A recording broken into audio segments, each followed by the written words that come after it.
Testing, and we are live. How's everybody doing? Thanks for dropping by.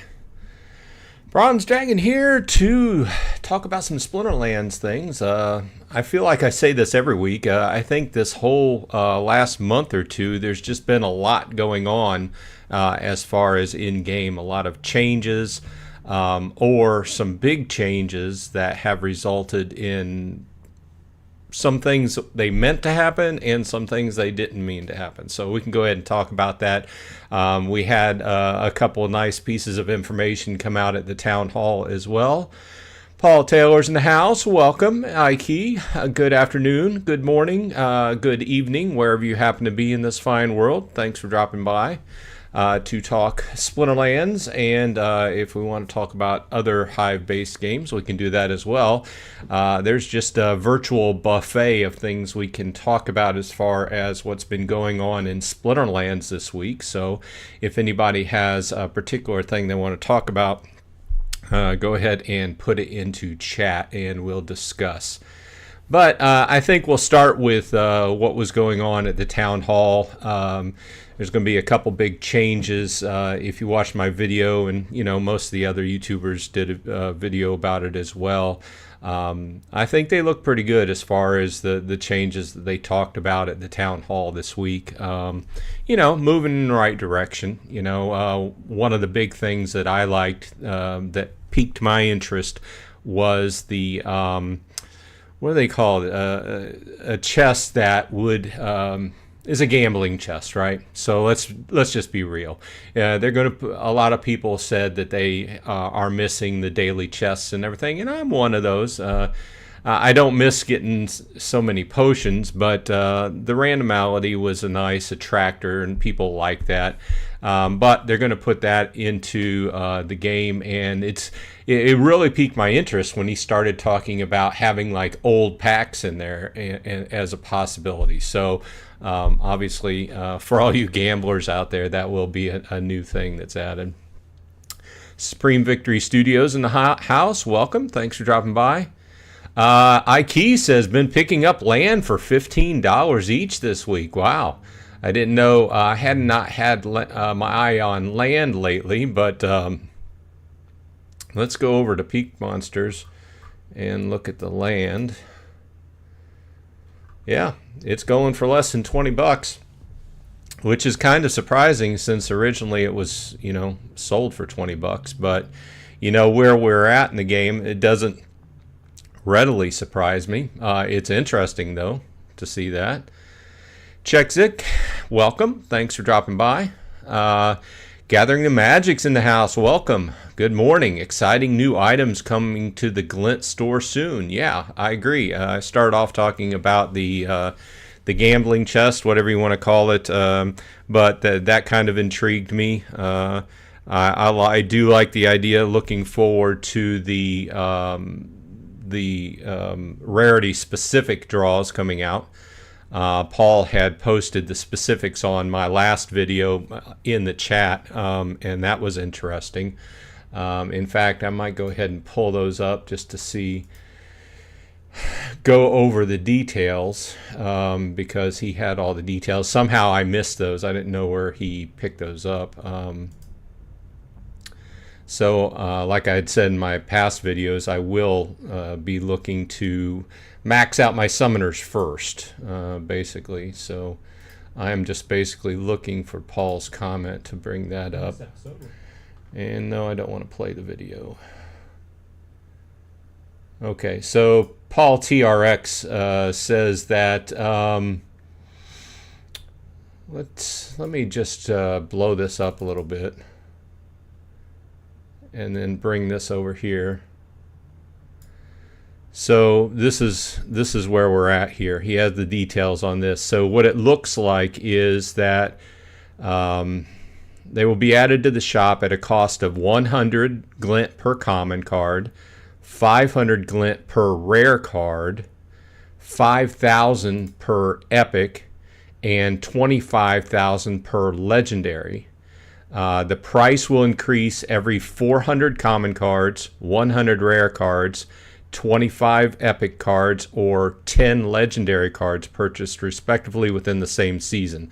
And then obviously it resets at the end of the season.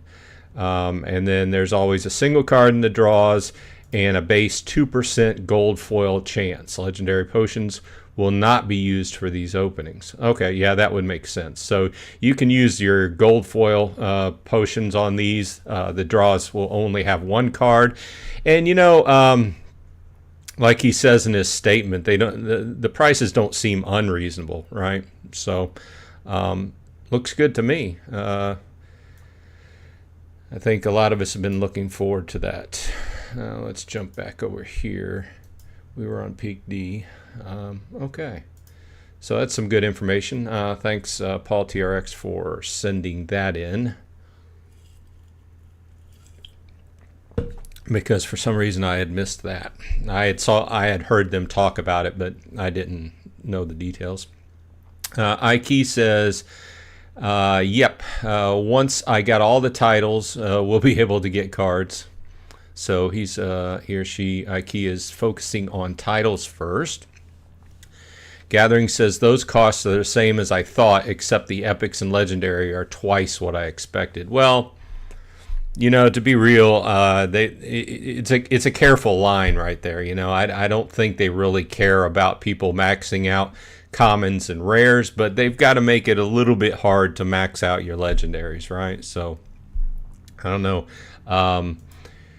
The way I'm going now, you know, I don't know. After one season, I could get a maybe 2 legendaries.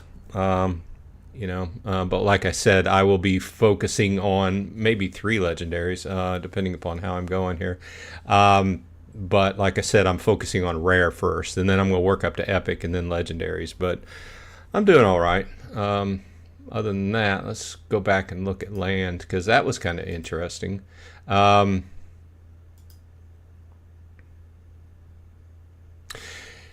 Those costs don't seem too bad to me, really, comparatively speaking to some of the other changes that have went in. So,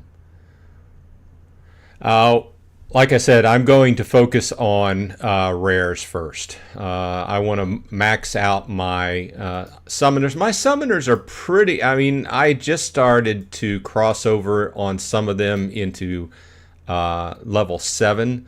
So as you can see here, I'm 5, 6, 7. I want to obviously get those maxed out first, and then we can go to the regular units and go to epics.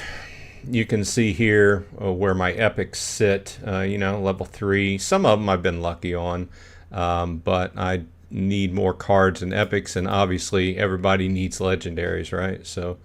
I was kind of lucky on Iziar over the last year, so that's a good point. Luke Nowak Alum says rares and legendaries for me. Sounds good.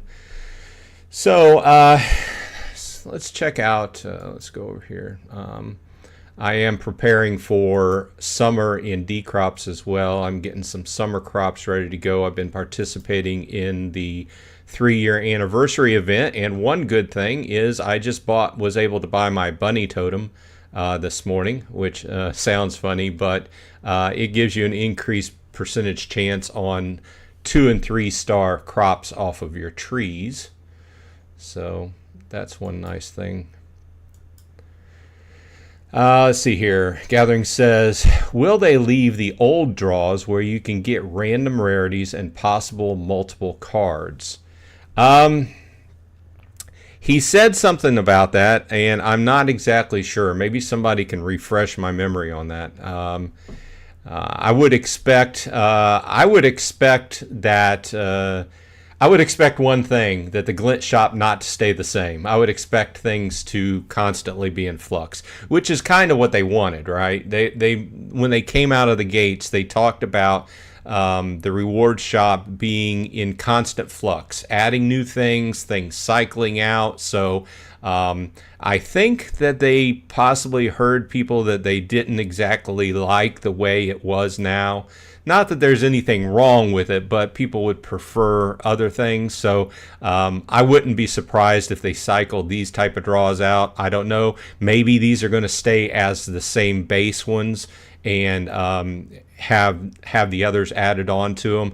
I don't know if they want to increase the number of things in the shop or just keep it static. What do we got here? We got 12. So I don't know. We'll see. I like the ideas coming out of the last town hall, though.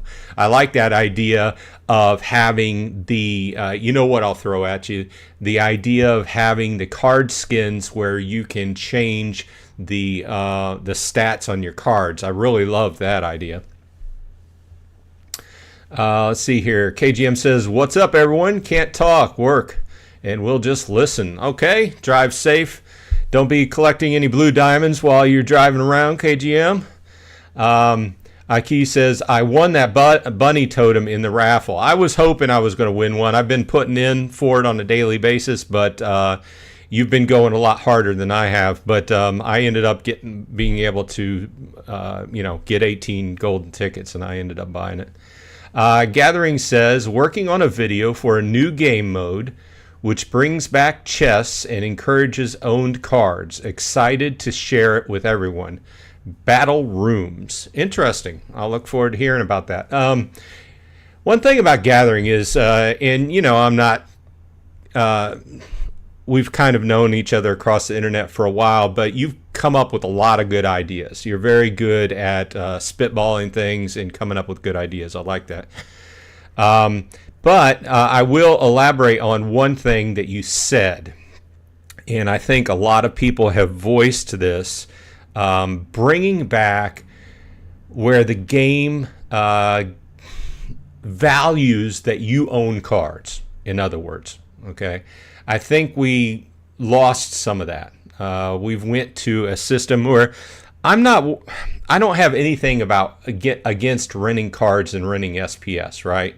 That's part of the system. It took a long time to put that system together, and I like the idea of being able to rent out my cards and everything. But I think at this point in time, the emphasis is on renting cards and renting SPS instead of buying cards and buying SPS. I think largely those of us that have been around for a little while, we're looking at the game, and I put it in the video, that I'm looking at cards, and I'm not buying a lot, but I'm buying some specific cards, and I'm looking at some specific cards that were higher priced cards, and I'm thinking about buying them once they hit certain price points, right? And I know that there's some people on the top end that says they're going all in and they're buying a lot of cards. But I think that we need to bring back some point in the game where the game gives you value, more value, for owning your cards and owning your SPS. And I know you have stake. We get the staking rewards and everything off SPS and the play value, but you know what I mean. So what do you think of that? Give me your opinion in the chat. Let's see here. Luke says, "I think the guaranteed are going to most likely be 1 BCX. Yes, the rarity draws will be 1 BCX. Yes. Yeah, according to what Luke, or not Luke, what Paul had posted, yes, each draw is 1. Those prices I just listed will just be 1. But, that's fine with me. I don't think that the prices were too high. Let's see here. This is my bot playing a match. Interesting. Captain Katie for the win, right? Let's see what happens here. Let's see. Gathering says, "Spoiler, have to have owned cards to enter battle rooms and will get more rewards to help you acquire more cards." Sounds nice. Obviously, we're going to go back to that whole thing of, wow, he boosted up to level 8 damage. I don't think he's going to make it, though. I think that was a bad hand pull. I mean, hand choice by my opponent, Ray. Okay, yeah, so sounds good, and I'm all for more game modes, but you know what the team's going to say. The team's going to say, sounds good, could be good, but we don't have the team to work on it. So it's going to be one of those things where if it's a game mode that could be instituted without much work. But you know me, I always like different modes of the game, different ways to play and everything, so... let's see, let's take a look at what I did this week. I've been buying a little bit of SBS is what I've been doing. And I specifically, I'm trying to remember what I bought. I think we need to go in and buy a card this week as well. Anybody buy anything interesting on a shopping spree this week? Oh, I got one Venka during the airdrop, standard foil. That happened a few days ago. I'm trying to remember. I know I just bought something interesting. Oh well, I'll remember it later on after the show. This can be the player experience improvement. Well, you know, that's a whole large talking topic. I generally agree. Somebody had posted something on one of my videos this last week, and I agree with the statement that there's a difference between changing the game to make it easier for people to get into and start playing, and then actually make it more fun, make the game more fun. So what I mean is, for instance, by adding one-click set rentals, that makes it easier to get in the game, you know, and that's kind of an ease of use type thing versus making changes that actually, you know, affect the quote unquote, I hate saying fun, because that's one of those words, that's one of those adjectives that is, everybody considers it differently. So, but anyway, let's see here. See, Audie's World in the house. Thanks for dropping by. Something like in Rising Star, every owned card counts for a leaderboard system would be nice. Yeah, I mean, there's lots of good ideas out there. But then once again, we used to be in a situation where the cards counted, right? And then there was a problem with that as far as... but in that situation, we had a healthy... When we were back there, I'm not saying it was perfect, right? I'm saying that when we were in that situation and you had to have a certain amount of card count and that have you, what have you, we were in a healthy situation, whereas there was a healthy rental market because all the bots were... There was time periods where I was earning more off the game just by renting my deck out. And I hated to do that because then I could not play my brawls, right? Because the one thing behind that is if you rent all your cards out, then you don't have any cards to play brawls with. So, and one thing I do like about the game is participating in my brawls so much that I'm in two different guilds with two different accounts. So one upper level and one lower level. But I guess the point is that in that situation, we had a healthy rental economy. People were incentivized to buy more BCX of cards and everything. And I know it's never going to be perfect, right? But I would like to get something back into the game where it says, encourages you, hey, you're a new player. This is what you can have if you go buy a couple hundred cards or whatever, you know? So... Gathering says, I've been flipping packs on the market, really helping my $10 account get some funds. Interesting. I haven't seen a $10 account video lately. Being looking forward to see what the situation is with your account. I've been buying a few strategic cards. Oh, I know what I bought. I said this in a video this week, but in case you didn't catch it, you know me and summoners. What I did this past week was I maxed out my Kelia to level 8. I had him at level 6 gold foil, and my obsidian was at 6, and I maxed it out at level 8 as well.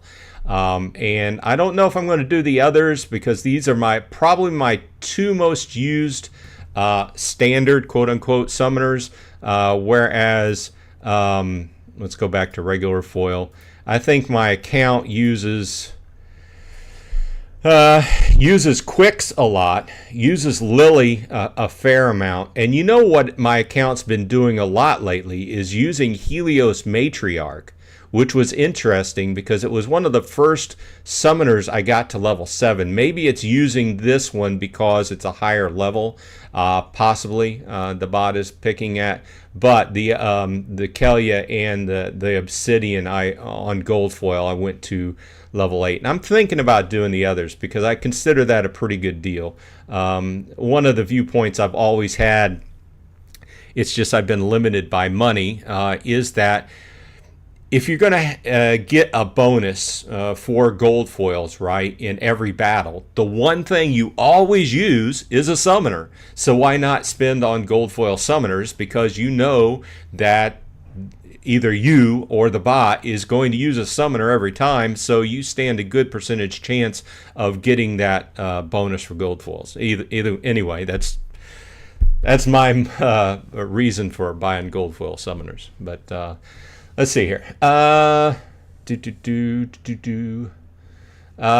People's Guild's in the house. Thanks for stopping by. Quickly saying good evening from the Asia folks. Thanks.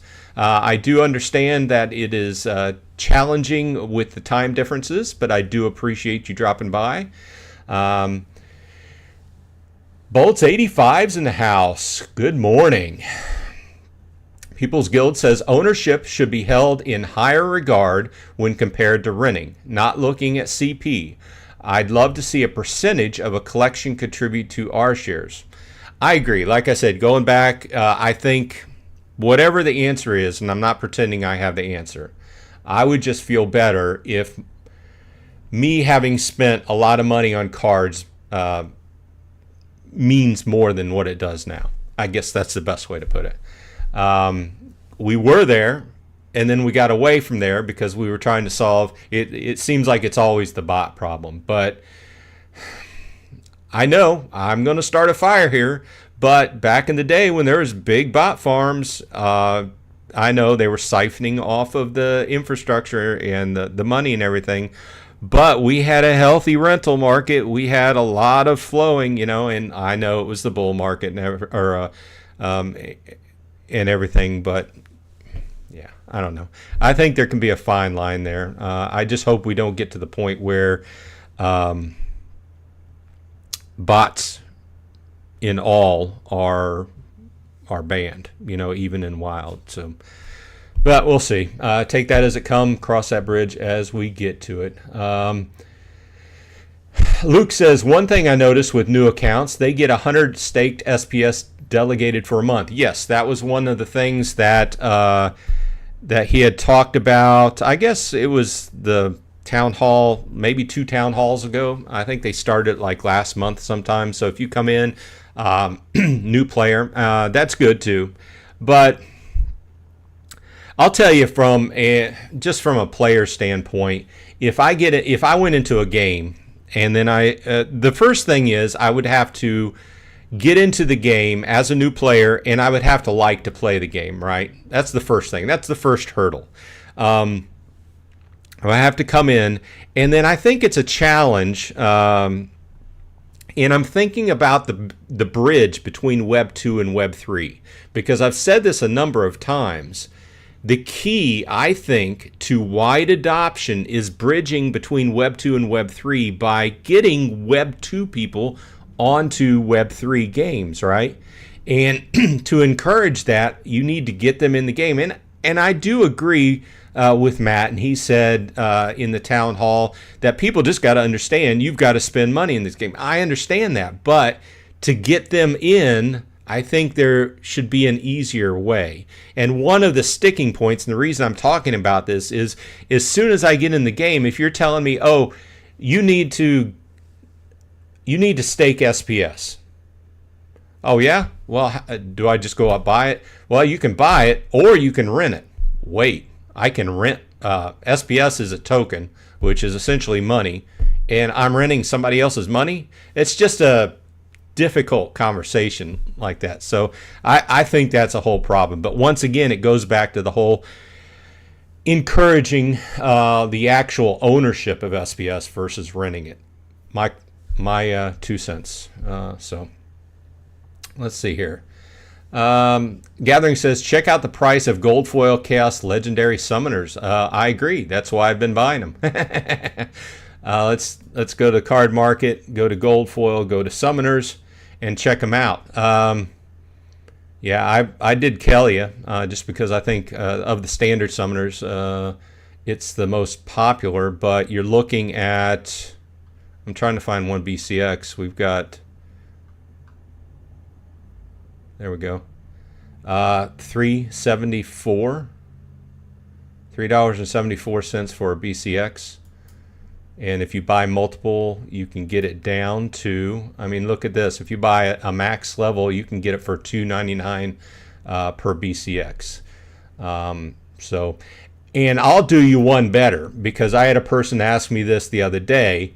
If you were a new person coming into the game and you were really gung-ho about this, what would you buy? Well, I would buy a Lux. Argue with me. Tell me I'm wrong. Tell me I'm wrong. Buying a Lux at just under $300. Now, don't get me wrong. It would be hard as a new player to say $300 for one summoner. But once you start doing the math on what you're going to spend on a bunch of different summoners and the versatility of a Lux and how much the price has come down. I mean, I saw her this last week as low as $275, right? Let's look at the graph. Look at this. It's down from almost like $35 per BCX. Obviously, you can't buy just one BCX, but it was down as low as $19.55. You know, so okay. Let's catch up with chat. Let me get a little drink here.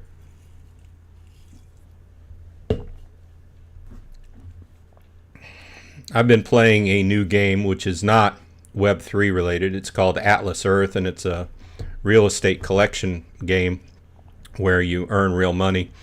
Check out my videos on my website if you're interested in that. Just thought that's been filling up a lot of my time this last week. I found it pretty interesting. Let's see here. The People's Guild says, it's wild right now. I have been considering starting to swap regular foil for gold foil.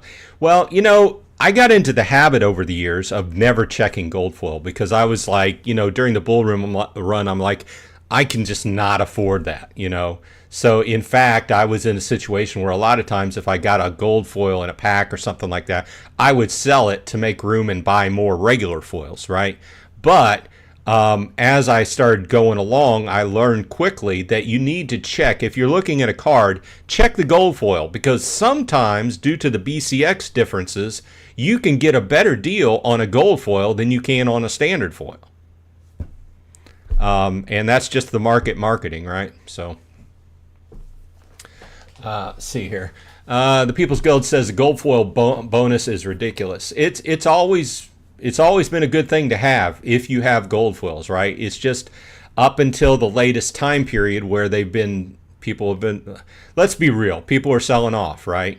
I hate to say it, I hate to see people leave, but that's why we're getting these good deals. But those of us who are either crazy or just really hoping for the best in the game are soaking up some good deals. So we can just cross our fingers. And, you know, if it goes down, we'll just be in the boat, you know, going down with the captain. Sorry, the pessimist in me coming out. But my main feeling here, let's just be real here, is that I'm in it so far that I'm not selling off my cards for pennies on the dollar. You know, I'm just hoping that it's going to go back up. And they'll cross the bridge as the game changes, you know, and play style changes and new mandates come out and you do this or do that. I'll change with it. I'm not arguing with people. You know, there's a lot of better minds out there coming up with better ideas. But I can tell you where I was and where I am now and how I'm feeling, but that's all just personal, right? So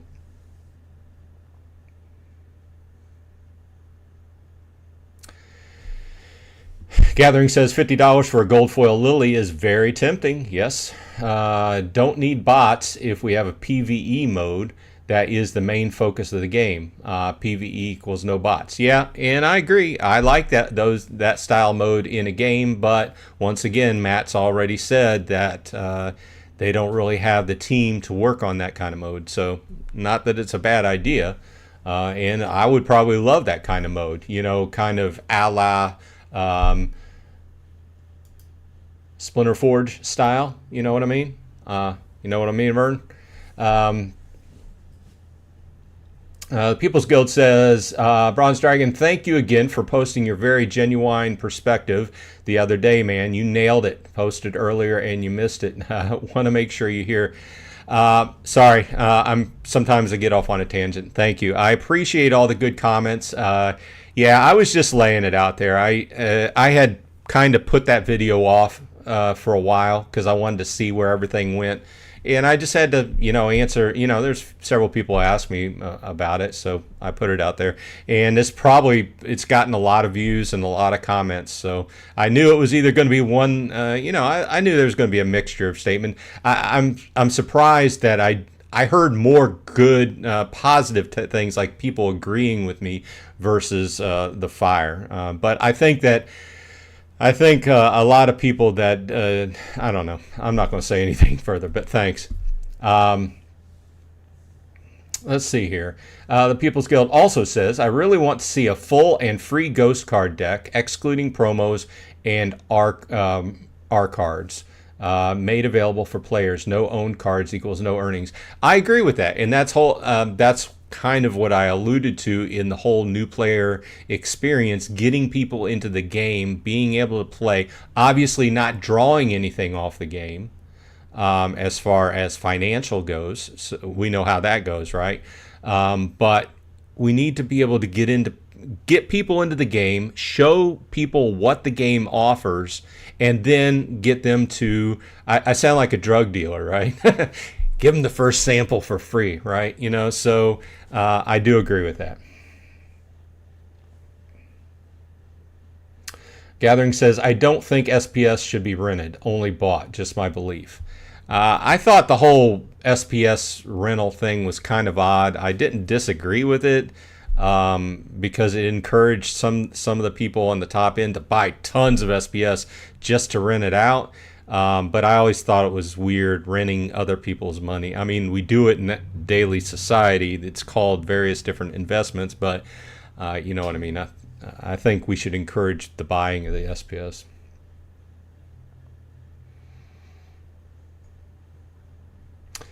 People's Guild says, I'm with you, Gathering Magic. I'd like to see SPS rentals go away, or at the very least, see smaller R shares when compared with the same volume's owned stake.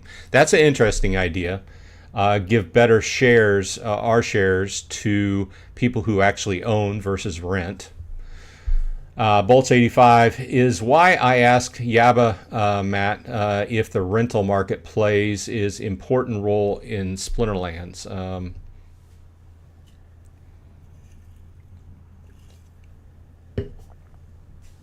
I'm guilty of not following the whole SPS rental market very closely because I've always known that I'm not taking part in it. I've always known that I'm going to buy exactly what I need and use it. And I have been increasing my bag of SPS over the years. So nice. I've won 3 in a row. So, I'm sitting at 6.16 boosts, which is not a lot to most people. But then again, I never figured my account would be in Champion 3. I figured at most my account would be in Diamond. But we've talked about that before. Gathering says, why rent a token that is just over a penny to buy? Good point, and I agree with that. Kitty is under $60. Wow. Imagine if you are one of those people that paid high dollar for a kitty back in the day. What you're feeling now. Bolt says, I ran a test run on creating a new account, and yeah, it was a breeze to power through 1400s with max chaos rentals, 65 cents for 2 days. Yeah, I mean, a lot of people were talking about that, and not even just chaos rentals, just using the cards we get off the game, right? There's people reporting, reporting that they can go in and use the soulbound cards and just I want all cards. Just play with the soulbound cards and make it into Diamond 1. Is that crazy? Gathering says Splinterlands isn't going anywhere. It will go in cycles just like everything else. The improvements are coming, just not as fast as we would like. I wish I was as gung-ho as you. Not quite as gung-ho as other people, but I am trying to be very pro. I'm trying to be not very salty, but I try to be realistic, right? I guess that's what I'm shooting for, is realistic. But like I said, it comes back to a topic that I've talked about time and time again, and I think several of us have, is not overextending yourself. Okay, this is just like any other hobby, right? You can't overextend yourself, because the money you spend, you don't want to. Okay, so I'll give you a prime example. If Splinterlands went out of business, would I be sad? Yes, I would be sad, and I'd probably have to listen to my wife tell me so about losing the money on the cards. But I'm not going to, lose the roof over my head. I'm still going to be able to eat. I'll still have a truck to drive to work, etc. You know what I mean? So it's a good point, but it's worth repeating. Don't overextend yourself.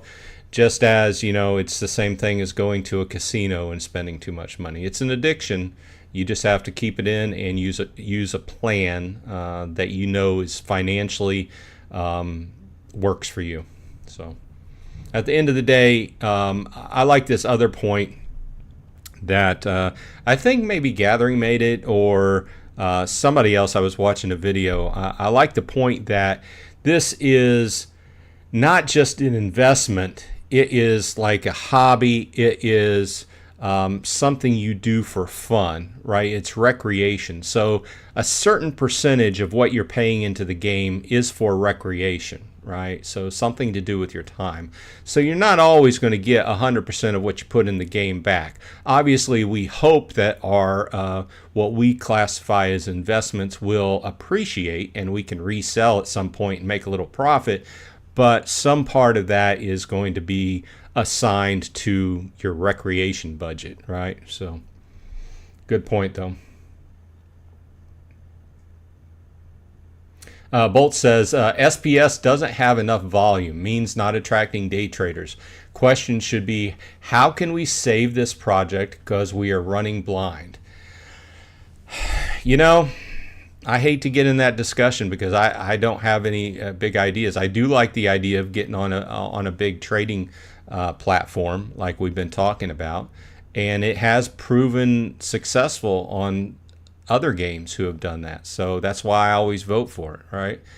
So you're right. We do need more liquid or more buy sell trade in it. So Gathering says SPS won't go up in price until it isn't given away anymore and people have to burn it to play the game. Well, that's quite a far out. I think August is the halfway point, and then we got a couple 2.5 years after that. Don't quote me, I forget exactly, but I remember that Aftersound did a video where August is about the halfway point of SPS being over as far as put out there. Now, in the process going forward, can they reduce and modify how SPS is given out? Sure, they can take and they can restrict it and give out less. In my estimation, they've done that in the last year. This last big change has especially the whole taking SPS out of how we used to get it end of season chests and daily chests. That brought the amount of SPS going out down. I mean, on a per match basis, it went up a little bit, but I know I took a huge hit. I don't know about you. I know that the guys on the top end, they are always getting more, the whales that are playing at the top end, Diamond and Champ in Modern, are getting a huge amount of SPS. So basically that SPS that we lost out of our end of season chests went to the guys playing at the top end in Modern, right? That's the way I see it. So either way, I guess my point is that the amount of SPS has probably went down over the last year, but they could choose to further restrict it as well, So that's another way to look at it.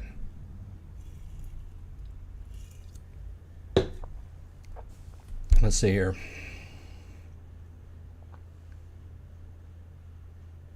Bolt says, would it be a sin to go back to earning DEC instead of SPS? I think we've got too many tokens in the infrastructure. I liked it when we made SPS or made DEC. Of course, there was problems with that, so they took it away, so I don't know.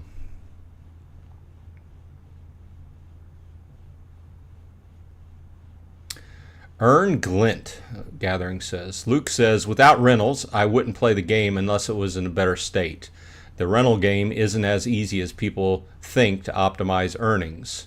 And People's Guild is signing off. Have a good Saturday or have a good Sunday after you go to bed. People's Guild, thanks for dropping by. Appreciate it. Back to Luke's comment. Good point. The reason why I don't really get into rentals is because it's a lot of work. I think one of your side points may be that it's a lot of work to manage your rentals. Of course, now they're coming out with the one-click scent rentals, which may make it a little bit easier on you. But it just seemed a lot of extra work to go in and rent out cards on, hopefully a 3 to 7 day basis, depending upon, and then you have to worry about people canceling rentals out from underneath you and things like that. And it just seemed like a lot of work. Now, cards are renting for pretty cheap. I can tell you, because I'm trying to rent out cards and I'm just getting, very little out of it. But it does. I've never really. Now there's a few specific cards, like on the higher end. Like what I'll do is, if I'm thinking about buying a card, investing in a higher end card, I will rent it out for a week and see what my bot does with it first before actually going and buying it. Obviously, unless I see some kind of big deal on it, and want to grab that deal. And then if my bot uses it and it fits in well with my deck and it works well, then I'll go ahead and buy it. That's what I use the rental system for. But I can see your point. And I can see I think I'm going to extrapolate a little bit there, is that if you're a new player and you come in and you're like, oh, I've got to rent SPS, I've got to rent out a bunch of cards, I've got a couple other things, right? It's just kind of daunting, and it's enough that it might turn some people off. Gathering says, thanks for everything, People's Guild. Let's see here. Gathering says, Splinterlands has survived 5+ years, good and bad times. Team is conservative and good updates are coming. I agree with that. They've shown that they've downsized. They've changed radically on how they are operating to conserve money, both on the backside as well as the front side of the game, the stuff we see, A lot of people just kind of glaze over when they start talking about the backside improvements as far as the infrastructure and on the cloud and stuff like that.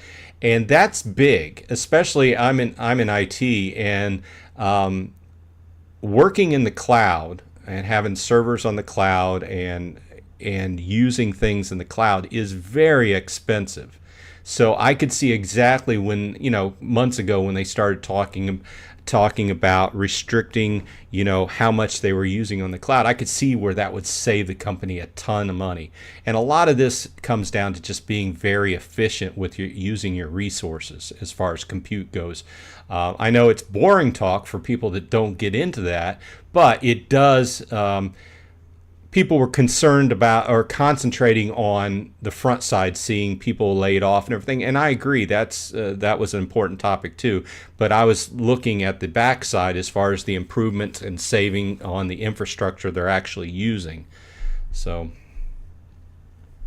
but I agree. I think the changes have largely been good as far as the restructuring of the team and what their approach to development and everything. It's just, face it, we just got a much smaller team to work with now. So Bolt says target market equals Gen Z, so the artwork needs to improve. I don't have anything against the artwork. I'm on the record to say I preferred the older style artwork. But I can see where they made efficiency improvements as far as backgrounds go and everything, and having fewer people to actually, produce the artwork. And I wouldn't be surprised if they didn't start using AI for a certain amount of this. But at the same time, if you just start slapping AI artwork on it, then it's just it loses some of its appeal to me. I do agree that Gen Z and the younger, and that goes back to my point about making the game more mobile friendly. I hope in the future that they actually come up with a team that can develop an app. Obviously, that we would have to get into a bull run, and they would have to be flush with money to hire more people, because it takes a whole different skill set to develop an app. But I play a few card games on different apps, and I'm here to say that they're easier to use. And I've said this a dozen times, we need that mobile market. I know they're making the mobile browser play better, but I still like the idea of in the future. I know they've said no, but I'll tell you, the mobile market's where it's at. I'd have to look up the numbers, but it wouldn't be surprising if there's 20 or 30 times the amount of people, maybe 50 times the amount of people that play mobile games versus PC games, right? So, okay, I'll stop talking for a minute and catch up with the chat. Luke says, at Bolts85, so make the artwork worse and more cartoony. Alex B says, hi, Bronze, still grinding. Well, I'm playing a lot of games, so you'd have to be a little bit more precise on what you're talking about there. Supreme Victory Studio says, I also liked earning DEC. I did too. I think most of us did, but we saw where that was leading the game. I don't know. I don't have the answers. I'm not a money guy. I can just say that I liked it back when we made DEC.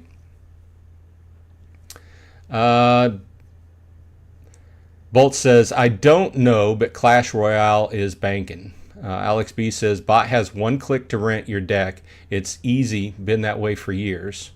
Luke says, at Alex B, the one issue I came across is I rent max in some cards aren't available or are way too pricey. And definitely feel the lack of rented out cards. Sometimes I rent 3 accounts. Interesting. Bolt says, I say remove market rentals overall, and it will force people to join guilds to be delegated cards instead. Win-win for all who's in a budget. Interesting. I don't know. I like the idea of renting cards. That's always been a consistent idea within Splinterlands. You can buy your, well, for a long time it has. You can buy your cards and then use them, or if you don't use them, you can rent them out. And in fact, that created a whole subset of the economy where people I did it. There's certain cards where I bought multiple copies of the card just so I could rent it out, and I did that for a good while until the downturn in the rental market, right? So I like the idea of having a rental card market. if they removed rentals, there's nothing stopping third parties from creating markets. Good point. Alex B says, so glad I got 100 packs of TD at pre-sale. Love holding packs that I can't do anything with for over a year now on 2 now. Yeah, tower defense. Yeah, I haven't heard anything from that team lately. I've got a few packs. But yeah, I agree. What can I say? I mean, we all know the situation with that. I just hope that that team comes out, shifting the work off of the main Splinterlands team into the team that actually is going to put it out now. Sorry, right off the top of my head, I'm forgetting their names, but hopefully they can get it out in the next 2 months. I haven't heard anything from them. I would think that they would come on a town hall and kind of do some marketing towards us, you know, a month or two before they put it out, right? I would think that they would come out. I know we've already had a beta, but I would think that it's been a while. I would think that they would come out on a town hall and say, hey, if you're interested in beta testing this, basically stress testing the game, right? You're not going to earn anything for a couple weeks, whatever, but you can play it, see what it's like, run it through its paces, see if we got enough compute allotted for what's going to hit it. But I'm sure there's a lot going into it because, like I was talking earlier this morning with my wife, there's part of these games is making a fun game, right? And that's a job in and of itself, making a fun game to put out to people. But then the other part is all of the Web3 part, the crypto. What can you do in the game? Staking, and how can you make money, and how that's going to be allotted. And you know as well as I do that as soon as you come out, somebody's you know, you're only going to make part of the people happy, you know. So, but I do agree that it's taken quite a while for that game to come out. Candid Athletic Training. Interesting. New name. Always like to see new names. Thanks for dropping by. Thanks for all your content. You are quite welcome.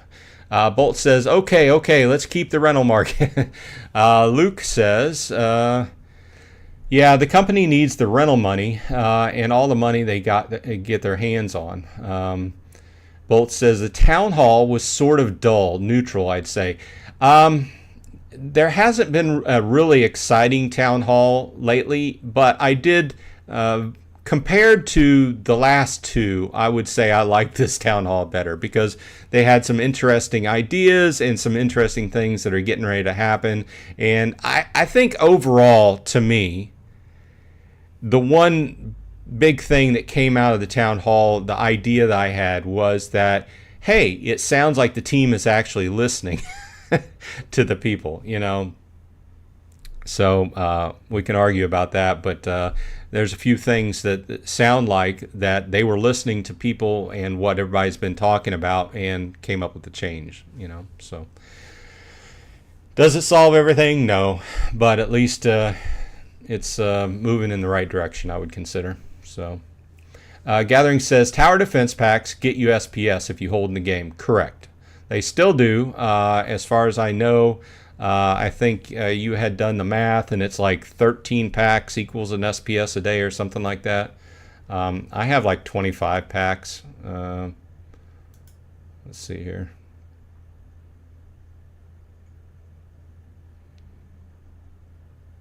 Oh, 30. I have 30. I didn't go hard and heavy. I like... let's see here. I lost to TM 2909. I like tower defense games, largely, but something about the artwork and everything just didn't strike me.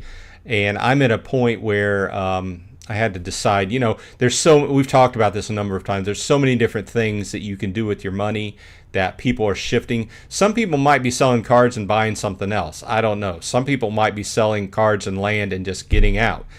Sorry, I hit the mic, but there's just too many things, and at a certain point, you've got to decide what you're going to invest in and put your money into. So,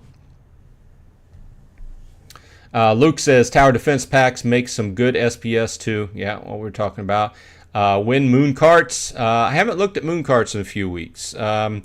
That's a game that I jumped on and I was into. I like the platform. Don't get me wrong. I like the platform and the idea of what can be done with the platform. The game in and of itself, moon carts on the platform, it didn't really grab me. Once it comes out and it gets active, then I will jump in and play it again and see what I like regular racing games. These kart games aren't exactly for me. The kart game sort of strikes me as something for like Mario Karts for younger kids and everything. And when I started doing the numbers of how many packs you'd have to buy and everything, it got expensive really fast. So I kind of reeled back on that. But I will be doing some coverage of it when it does come out and look at it further. I don't necessarily know if I'm going to go into it big. So there are some changes. Whenever I was playing it, there are some changes that really would need to occur for me to enjoy playing it. So Luke says true about moon carts. Chexic says it's most likely best for all tower defense holders that the game never comes out. The SPS rewards for simply holding the packs are decent. I agree. That's the same kind of thought process I had with Land. With Land 2.0, because at this point I'm making a pretty decent amount of SPS on a daily basis off my land, and I don't have it heavily weighted towards SPS because I'm averaged out. I have enough food to spend for all my lands, to feed all my lands, and then I have research going, and I also have SPS going, but I'm making a decent amount of SPS. I think I can show you this. I don't know if you've seen this. It's been a while since I showed it, but I do keep track. Can you all see those numbers? I'll boost up the numbers a little bit for us old guys. But these just indicate my two regions, 114 and 130 I'm in, and whenever I do a claim, which is usually every day or 2 or 3 whenever I can remember, but you can see this is the SPS column. So since we started, I've harvested about almost 3,100, 3,071 SPS, and this is after taxes. So this is not before taxes. So it's coming in, So I guess I made that statement due to, and that is the Atlas Earth page. Sorry, got lost on my windows. So we're drawing down at the bottom of the hour here. I do appreciate everybody stopping by. Who's got the last word? What's the last thing we want to talk about? We got about 3 minutes left. If nobody, like I said, I've been hitting Atlas Earth, which is not a Web3 game, but it is a cool mobile game. I've been having fun. Check out my videos on that. And if you're interested, it doesn't cost anything to get into, and you can make some money off of it. Very little at first, but it's interesting. Bolt says, best tank legendary soulbound card versus best tank legendary gladiator. Who will dominate? No summoner buffs. Good question.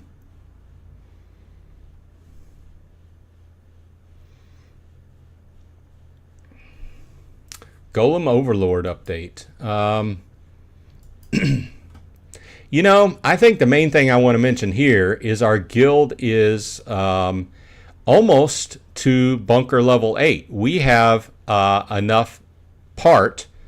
We have our bar full of part, but we are only about halfway done with shard. Once we hit this, like I said in a number of videos, the shard is the limiting factor. Then we will get our 4% claim. And I think overall, everybody's waiting for the new mode of play to come out. I did, here a while back, upgrade my module to a nice module. I did a video this past week. Somebody, excuse me, had asked questions about using the store. So I think it's been largely, he's been making small improvements lately. which are improving the overall game. And behind the scenes, I think he's kind of ironing things out with a new mode of play, which I'm really interested in once that happens. So, well, it's at the bottom of the hour. I thank you, everybody, for dropping by, and thanks for watching my videos and commenting and everything. So I appreciate your time as usual. I hope everyone on your side is happy and healthy. And I have a brisket smoking today, so I got to get to that brisket and make sure it's looking okay. I appreciate your time, and I will see you on the flip side.